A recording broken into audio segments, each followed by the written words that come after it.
अब हम exercise 1.1 question number first, इसमें आप लोगों को बताना है कि नीचे दिए गए संबंधों में प्रत्येक के लिए स्ववाचक संबंध, सम्मित और पारंपरिक संबंध हैं या नहीं, इसे हमें निश्चित करना है। देखिए एक क्वेश्चन है, एक समुच्चय ए है, उसमें 1 2 3 4 से लेकर 14 तक मेंबर हैं, अवयव हैं, और परिभाषित संबंध आर, उसने आर कैसा बताया है कि आर में एक्स और वाई दो अवयव हैं, लेकिन किस प्रकार से हैं कि 3x माइनस वाई बराबर 0 होना चाहिए। हमें यह बताना है कि क्या ये संबंध जो आर है वो स्ववाचक, पारंपरिक या सम्मित है या नहीं। चलिए यहाँ पर 3x माइनस वाई बराबर 0 और x बिलोंग्स टू आई ए और y बिलोंग्स टू ए, इसलिए जब 3x माइनस वाई बराबर 0 है तो यदि हम y को उस तरफ ले जाएं तो y बराबर क्या हो जाएगा 3x, और इसके लिए जब x और a और y और a के अवयव हैं तो यहाँ पर भी x और y दोनों किसके अवयव होंगे, a के। अब हम चर्चा करते हैं, अब हम देखते हैं कि यदि x बराबर हम 1 लें तो y बराबर इसमें क्या मिलेगा, x की कीमत 1 रखें तो 3 इंटू 1 इज इक्वल टू कितना हुआ 3। चलो अब हम x की कीमत कितनी रखते हैं 2, तो 2 रखी कीमत, तो x बराबर 2 रखने पर y बराबर कितना मिला 3 2 6, मतलब 3 दूनी 6।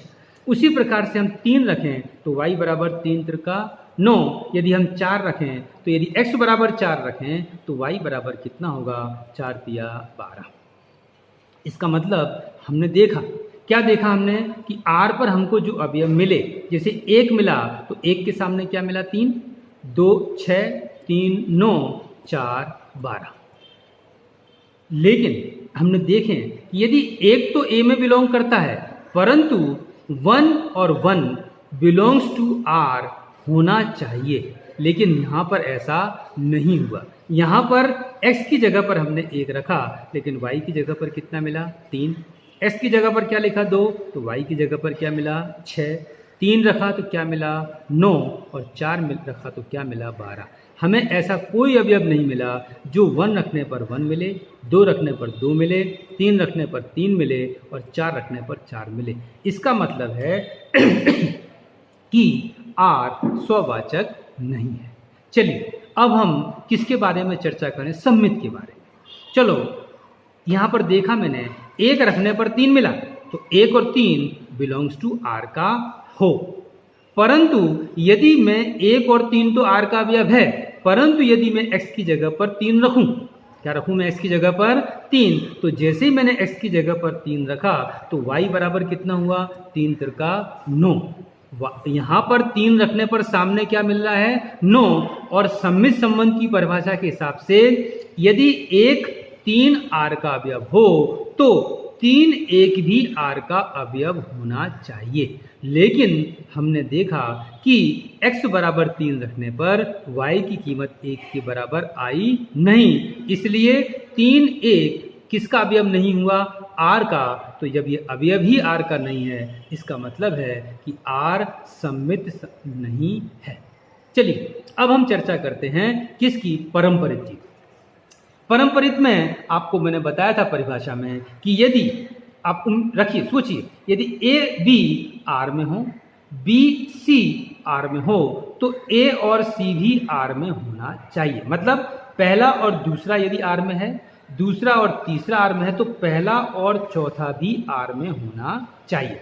अब हम इसके बारे में चर्चा कर लेते हैं। हमने x बराबर 1 रखा, y बराबर 3 मिल गया, तो 1 और 3 तो हमने मान लिया R में है। चलिए अब मैंने x बराबर 3 रखा तो y बराबर कितना मिला 9। चलो 3 और 9 भी किसमें सदस्य हैं R में, ये देखिए 3 और 9 भी R में है, 1 और 3 भी किसमें है R में। परंतु पारंपरिक संबंध की परिभाषा के हिसाब से यदि 1 3 हो 3 9 हो तो 1 और 9 भी R में होना चाहिए। लेकिन जैसे ही मैंने x बराबर 1 रखा तो y बराबर कितना आया 3, लेकिन यहाँ पर तो कितना आना चाहिए, x बराबर 1 रखने पर कितना मिलना चाहिए 9, वह हमें मिला नहीं। इसका मतलब है कि 1 9 R का अवयव नहीं है, इसलिए इसका मतलब ये हुआ कि R कैसा है, परम्परित नहीं है। इस प्रकार से हमने इस क्वेश्चन की चर्चा की, इस क्वेश्चन को सॉल्व किया। तो सॉल्व करने पर क्या मिला कि आर स्ववाचक भी नहीं है, सम्मित भी नहीं है और परम्परित भी नहीं है। अब हम क्वेश्चन नंबर चौथा लेते हैं कि यहाँ पर क्वेश्चन नंबर 4 को देखिए आप, और फिर हम देखते हैं यहाँ पर आर को उसने परिभाषित किया x y such that x minus y यह पूर्णांक है। जब x माइनस वाई यह पूर्णांक है, इसका मतलब है कि z पर का संबंध है। यह किसका संबंध है? z पर का संबंध है। z को ही हम पूर्णांक बोलते हैं ना। इसका मतलब यह हुआ कि यदि x z का अवयव हो और y भी z का अवयव हो तो x माइनस वाई पूर्णांक हो। इसका मतलब यह हुआ कि x y belongs to r होना चाहिए। परंतु मैंने देखा कि प्रत्येक x बिलोंग्स टू z और y बिलोंग्स टू z के लिए x माइनस वाई पूर्णांक है। क्या है भाई? x माइनस वाई कैसा है? पूर्णांक है। वो हम देख सकते हैं। इसलिए प्रत्येक x बिलोंग्स टू z और y बिलोंग्स टू z के लिए x y किस में अवयव हैं? r में। किसके अवयव है भाई? r के। इसलिए r बराबर क्या हुआ? z cross z। किसका अवयव हुआ? r बराबर z क्रॉस z। इसलिए r कैसा संबंध है? सार्वत्रिक संबंध है। कैसा संबंध है? सार्वत्रिक संबंध है। इसलिए r स्ववाचक भी है, सम्मित भी है और परम्परिक भी है। अब बस यार